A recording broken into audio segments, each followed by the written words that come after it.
네, 샬롬 여러분, 좋은 아침입니다. 네, 보시다시피 어제도 집에 가지 못해서 오늘도 학교에서 이렇게 아침 모임을 하게 됐어요. 세미나가 어제 밤늦게까지 저희 총학교 주관으로 있어가지고 참석하고 밤에 서울까지 갔다가 한 3시간 자고 다시 학교에 오는 건 미련한 짓이다 라고 생각을 해서 가지 않았습니다. 그래서 오늘 이제 수업 끝나고 집에 갈 것 같은데, 오늘 금요일이니까 이따 교회도 가야죠. 어쨌든 같이 아침 모임 학교에서도 하게 되었는데요. 제가 기도하고 시작하도록 하겠습니다. 사설이 길었네요. 기도할게요. 하나님 감사합니다. 오늘도 우리가 사무엘상 말씀으로 주 앞에 나아갑니다. 우리가 사무엘을 부르시는 이 하나님의 말씀, 이것을 통하여서 또 우리가 깨달아야 할 것들, 또 변화되어야 할 것들, 그 말씀이 우리의 심령을 조명하고 이것들을 발견하며 나아가는 은혜 시간을 될 수 있도록 주님 인도하여 주시옵소서. 감사드리며 예수님의 이름으로 기도합니다. 아멘. 네, 오늘 함께 살펴볼 하나님 말씀은 사무엘상 3장 1절에서 21절입니다. 사무엘상 3장 1절에서 21절. 메이선 큐티책 5월 13일 금요일 본문입니다. 5월 13일 금요일 본문 사무엘상 3장 1절에서 21절인데요. 너무 길기 때문에 읽지 아니하고 여러분이 묵상하시면서 같이 읽고 묵상하셨으면 좋겠어요. 우리 20분 동안 묵상으로 나아가도록 하겠습니다.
죄송해요. 전도사님이 학교 오셨는지 임원 전도사님 들어오셔가지고 잠깐 영상이 끊어졌는데 그냥 계속 이어서 하도록 하겠습니다.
네, 여러분 같이 나눔을 했으면 좋겠어요. 중간에 영상이 한번 끊어졌어가지고 아마 20분이 된 것 같습니다. 네, 오늘 사무엘상 3장 아주 유명한 말씀이죠. 하나님이 사무엘을 부르시는 이야기신데 오늘 저녁에 금요철 예배 때 제가 이 본문으로 설교를 해야 합니다. 근데 21절까지 말씀이었지만 14절까지만 본문을 잡고 같이 나눔을 했으면 좋겠는데 설교를 할 거니까 간략하게만 짧게 나누도록 할게요. 1절부터 14절까지만 잡고 같이 나눔을 하도록 하겠습니다. 3장 1절에 이렇게 시작해요. 여호와의 말씀이 희귀하다 라고 시작합니다. 그러니까 어린 사무엘이 엘리 앞에서 여호와를 섬긴 그 시대에 여호와의 말씀이 희귀한 시대라고 성경이 이야기하고 있는데, 그때 이제 밤에 이제 하나님이 사무엘을 부르시죠.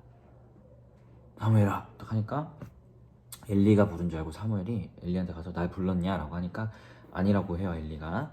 근데 그렇게 두 번을 더 하니까 해서 엘리에게 가니까 자기를 부른 게 아니라고 해요. 그래서 엘리가 눈치를 채서 혹시 한 번 더 그런 음성이 들리거든 이렇게 얘기해라 해서 여호와의 말씀하옵소서 주의 종이 듣겠나이다 하니 라고 이야기하라고 해요. 그리고 실제로 하나님이 그렇게 또 부르셔서 사무엘이 그같이 하죠.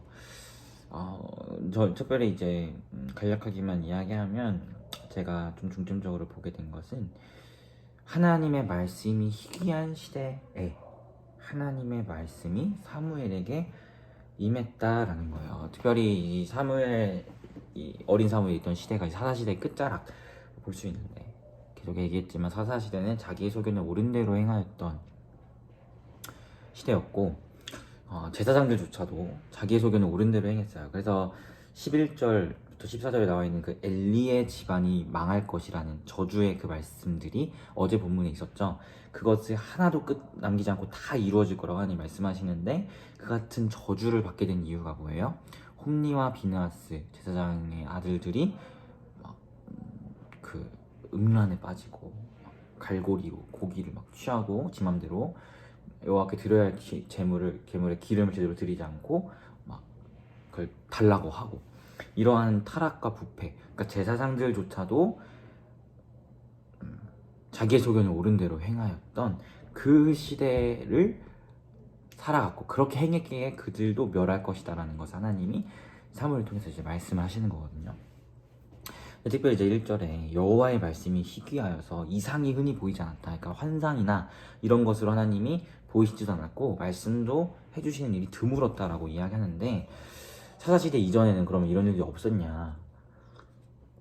아니죠. 아브라함 때 하나님이 황산 중에 나타나시고 모세 떨기나무 중에 나타나시고 여호수아 때도 뭐 두려워할 때 두려워하지 말아라 하는 말씀하시던 그런 시대가 있었는데 사사시대를 접어들면서 하나님이 말씀이 희귀해졌어요. 왜요? 사람들이 자기의 소견에 옳은 대로 행하며 살아가기 때문이에요. 그런데 그 희귀한 시대, 사사시대의 그 희귀한 시대에 하나님의 말씀을 듣는 자가 나타났는데 그게 바로 누구예요? 사무엘이라는 것이죠. 특별히 오늘 우리가 살아가는 이 시대도 굉장히 어떤 의미로 하나님의 말씀이 희귀한 시대라고 우리가 이야기할 수 있어요. 하나님의 말씀, 즉 성경, 이것이 계시가 완성되었고 교회에서 정말 매일같이 말씀이 선포되고 우리도 말씀 앞에 나아가고 하지만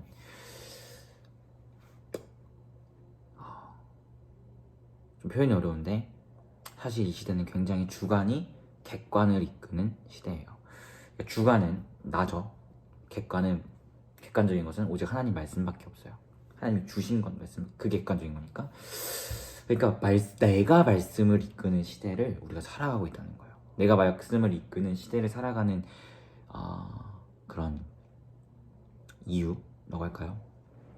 뭐 이 시대의 철학적인 배경들이 있죠. 내가 옳고 내가 가는 길이 진리고 이러한 것들이 우리 기독교 안에도 우리 성도들 사이에서도 그 시대의 문화와 이런 배경들 때문에 스며들어 있기 때문에 성경이 완성되었고 우리가 성경을 가까이 가지고 있고 교회에서 말씀이 늘 선포되지만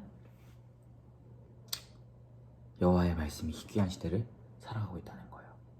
왜냐하면 말씀을 대하는 우리의 태도가 말씀이 나를 이끄는 게 아니라 내 주관과 나의 생각으로 말씀을 이끌고 가고 있는 시대를 우리가 살아가고 있기 때문이에요. 이게 무슨 소리지? 라는 생각이 들 수 있어요. 예절 한번 들어볼게요. 그런 게 있죠. 제가 이렇게 대학생 CEC 청년들이랑 순모임을 하거나 할 때 공통적으로 나타나는 특징이 뭐냐면 자신이 만든 하나님이 있어요. 하나님이라면 이럴 거야 라는 개념이 있어요. 흔히 이제 우리 장로교 우리 합동 그러니까 개혁주의 신학에서 이중례정론이라는 걸 이야기해요. 이중례정론이 뭐냐면 하나님이 택하신 자가 있고 하나님이 버리신 자가 있다는 것이 이중례정입니다. 이것을 학생들에게 탁 이야기하면 다 시험이 들어요. 아니 어떻게 하나님이 버리신 자가 있을 수 있냐? 내가 아는 하나님은 그런 하나님이 아니다.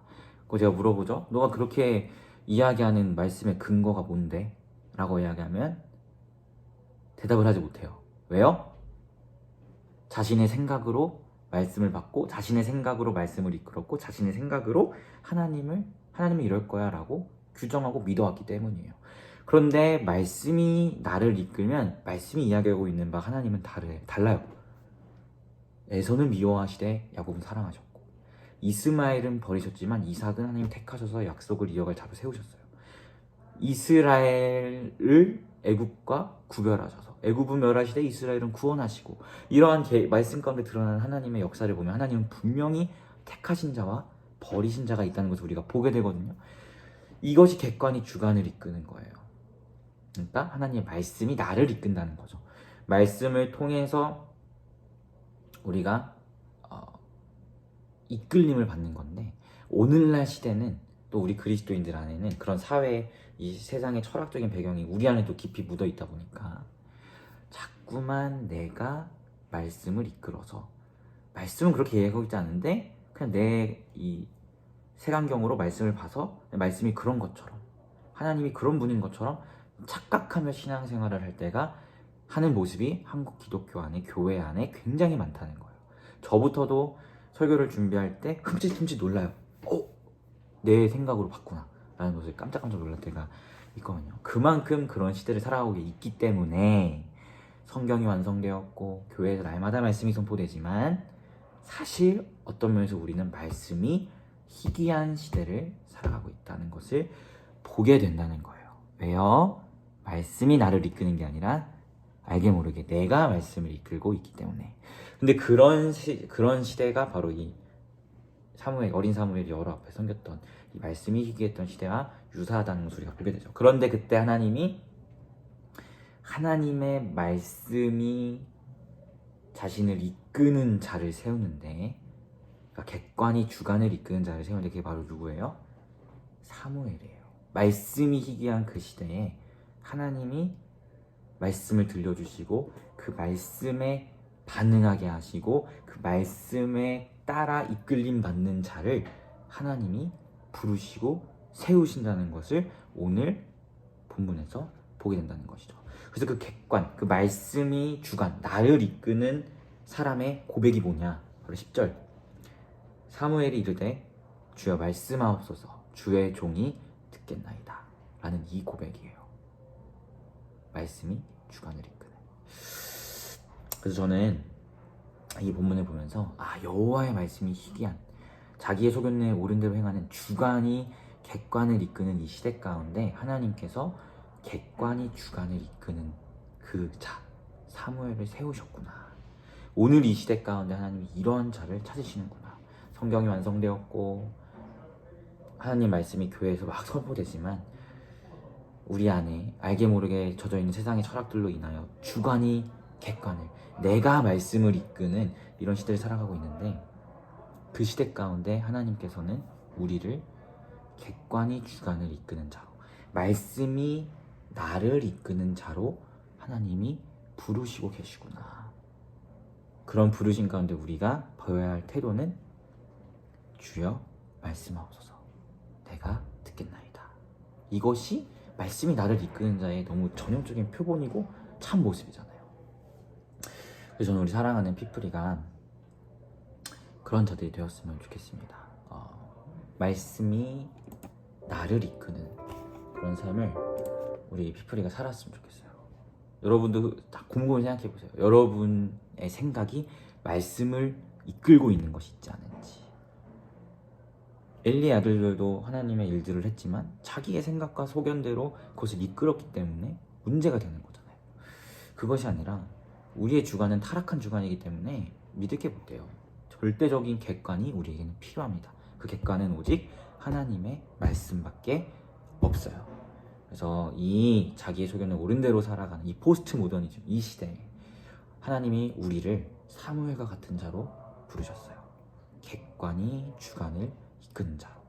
그 같은 하나님의 부르심에 우리 사랑하는 피플이가 주여 말씀하옵소서, 주의 종이 듣겠나이다 라고 고백하고 대답하며 나아갈 수 있는 우리가 되었으면 좋겠습니다.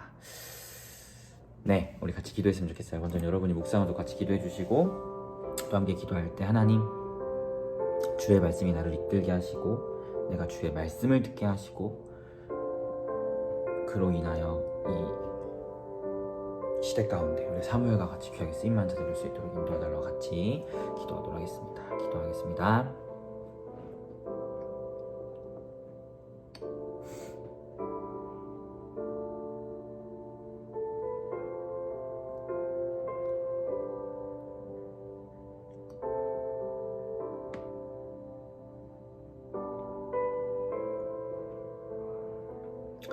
기도하겠습니다. 하나님, 주관이 너무나 강한 시대를 살아가고 있습니다. 세상은 자신의 주관이 진리라고 이야기하며 옳은 것은 없다, 진리는 없다라고 이야기하는 그러한 시대를 살아가고 있습니다. 하나님, 그러나 우리의 주관은 타락한 주관이기에 절대적으로 진리가 될 수 없으며 진리는 오직 객관적으로 우리에게 주어진 하나님의 말씀뿐임을 우리가 기억합니다. 심지어 이런 세상을 살아가기 때문에 우리 그리스도인들조차도 하나님의 말씀을 대하는 우리의 태도가 주관이 말씀을 이끌려고 하는 그런 태도가 있음을 고백합니다. 성경이 완성되었고 교회 안에 말씀이 넘쳐나지만 어떤 의미에서 우리의 연약한 주관이 말씀을 이끌기에 여호와의 말씀이 희귀한 시대를 우리가 살아가고 있습니다. 이 시대 가운데 우리를 사무엘과 같은 자로 부르셔서 하나님의 말씀이 나를 이끌고 객관이 주관을 인도하는 그러한 자로 우리를 세우셨사오니 우리 사랑하는 피프리가 이 같은 하나님의 부르심에 주여 말씀하옵소서 주의 종이 듣겠나이다 라고 대답하고 정말 하나님의 말씀이 우리의 삶을 이끄는 데에 순종하며 나아가는 우리 피프리가 될 수 있도록 오늘 하루 또 앞으로의 삶을 주님 인도하여 주시옵소서. 감사드리며 예수님의 이름으로 기도합니다. 아멘. 여러분 모두 고생하셨고 오늘 하루 주 안에서 평안한 하루 되시길 바라겠습니다. 샬롬.